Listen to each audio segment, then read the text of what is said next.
Hey, let's knit a scissor fob. It's Denise from LoomaHat.com. Get your loom, your hook, and a little bit of scrap yarn, like maybe 8 yards. Alright, let's begin. We're going to be knitting with one strand of yarn, so secure it to your anchor peg. I'm just going to wind it like this. You can do a slip knot and put it between the first and last peg. I'm going to be going to the right. It's okay if you knit to the left. Doesn't matter. And then we're going to zigzag the working yarn between every other peg like this. Continue all the way around the entire loom. You want to come right back to the front, and when you get to peg 1, which in my case it's the black peg, take the working yarn behind 1 and place it loosely over a few pegs. Then with your hook you're going to, and I had a little accident right here, no biggie. With your hook, you're going to knit off every peg that has 2 loops, and you'll notice that it's every other peg.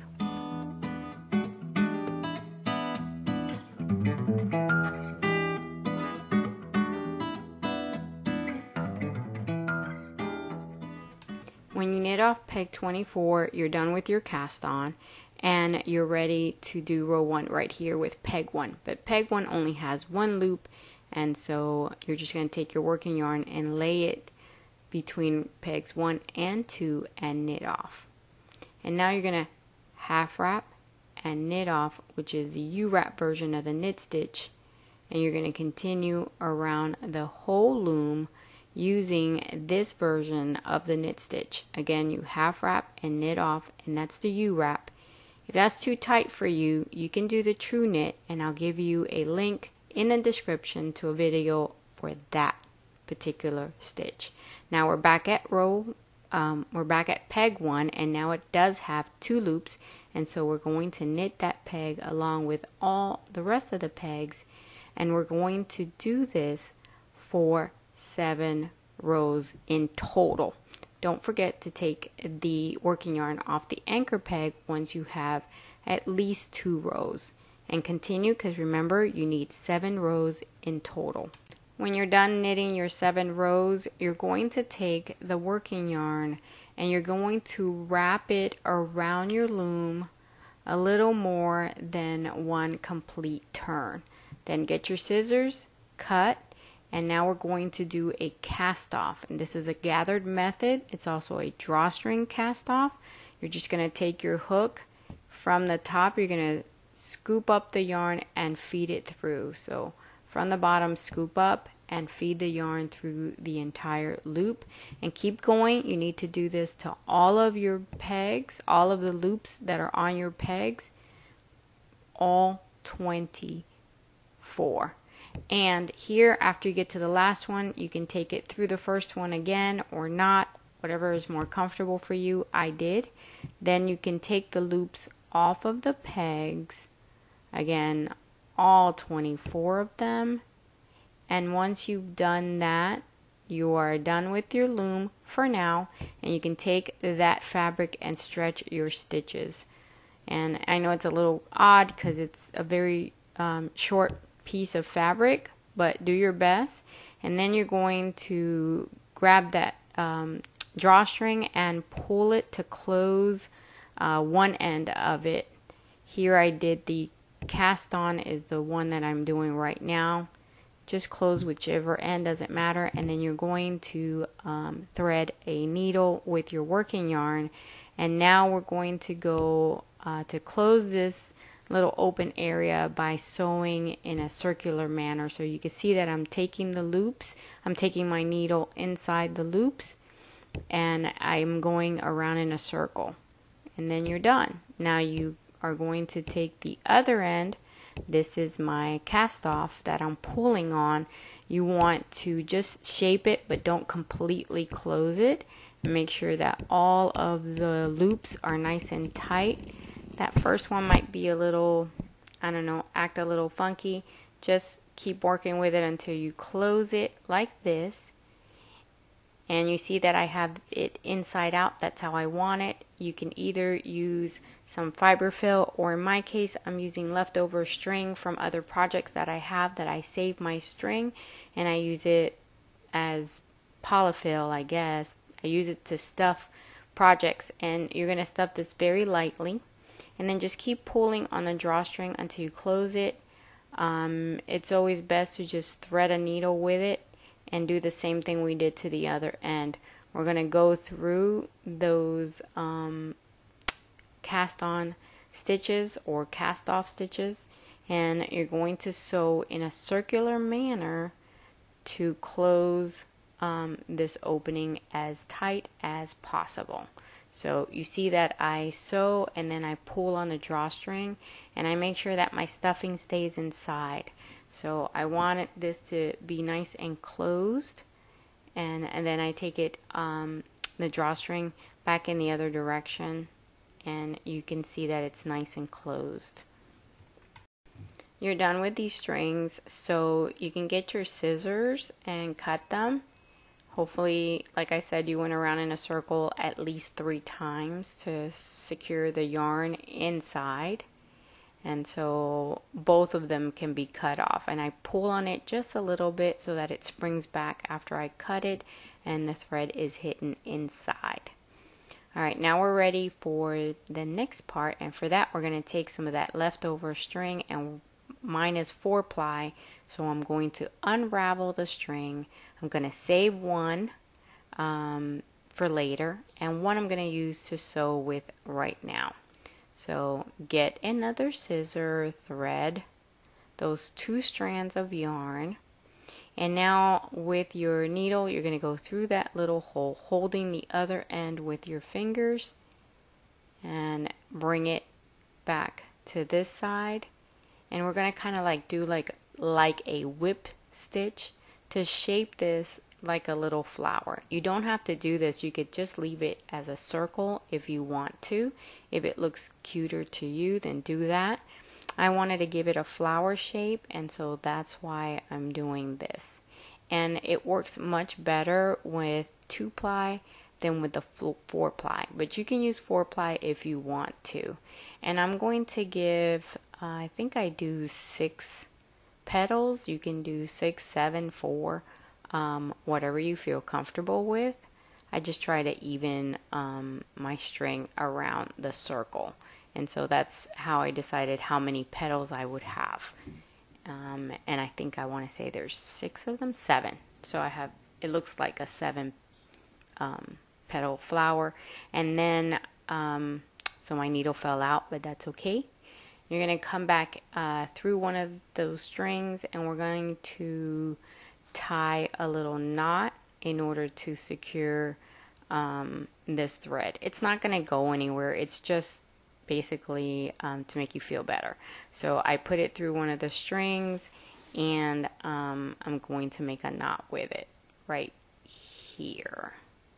And then you can get your scissors, pull on it nice and tight to make sure that the knot is tight, and then get your scissors and cut the extra yarn. And there you have it. Your little fob is basically done. And now I like to do little beads to put on the other, so let's knit a little bead, and for that we're going to secure the yarn, and then we're going to cast on. This is a drawstring cast on of 6 pegs, but this time it's flat, so I turned around after peg number 6, and now I'm just going to knit off these 2 pegs, which were the only ones that had 2 loops. And again, it's flat, so I'm going to turn around, and remember peg 1 only has 1 loop, so I'm going to skip it, go to peg 2 and knit off, and then I'm going to knit all of the rest of the pegs. Now I'm going to knit from now on all 6 pegs. Even when I turn, I'm going to knit that peg. And right here, that first line, it's a little odd, but you know, keep knitting. And you'll see this is my next row, and I'm knitting all 6 pegs, and I'm going to do that for 5 rows in total, all the way, 5 rows completely. And when I'm done with my 5 rows, then I'm going to take my working yarn and I'm going to lay it flat over 7 or 8 pegs just so I have a little extra yarn, and cut.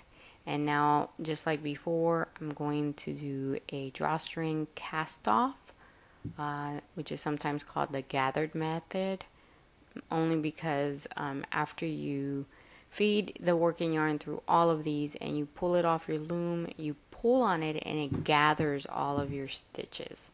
So once you've done your 5 rows of 6 pegs, then you take your fabric off your loom, and like before, we need to stretch that fabric out. And this one's a little tricky because it's so little, but just pull on the drawstrings and it'll close everything up. You'll see that it starts to close it. So pull both of them nice and tight, and then bring your 2 strings together once everything is tight, and you're going to make a knot, and that's going to create your little ball. I call it a yarn bead. So it looks like a little bead made from yarn. And then you're going to need to get your needle and thread one of those threads, one of the yarn strands. Either one doesn't matter. And just like before, you're going to feed your needle through those initial loops in a circular manner. So I know it looks a little weird here. You will find them, you'll be able to see them just like I can see them here. And just try to be neat about it and shape your little bead as you sew, because it doesn't just naturally want to become a circle. So you're going to have to like shape as you sew, and keep going around. Do this, go around at least 2 times. 3 is better. In my case, I believe I went 3 times. And then what you want to do is that with the needle, you want to feed your thread through and come up the middle, because you need to tie this, and so you need it in the middle. Now the other one, you don't need it, so with your scissors you cut it, and there you have it. You have 1 bead. Now you need 2 of them like this, so make another one. Then once you make that second one, we're going to attach them. So I thread my needle again and push it through on one of my petals, and then I go and get the other one, and I'm just going to do a simple knot. So I fold those 2 strings and I tie them twice, and I try to make them as secure as possible, and then I pull on one of them in order to push the little knot into the little flower so that it's hidden inside, and you end up with these leftover I don't know, strands. Just cut them, and there you have it. And then I make one last knot so that they will hang the way I want them to. See, it looks like that. Otherwise they have like space between them, so this way they stay kind of together. Alright, so that is done, and now this was the other strands that were left, right? It was a 4-ply, so I turned it into a 2-ply. Cut it to the length that you want it to be. This is how you're going to connect the fob to your scissors, and then just thread one end into the fob like you did with the beads. Then make a knot just like you did before, and of course do 2 so that it's nice and secure, and then hide the knot inside of the fabric. Again, just like we did before, we're going to make a knot here.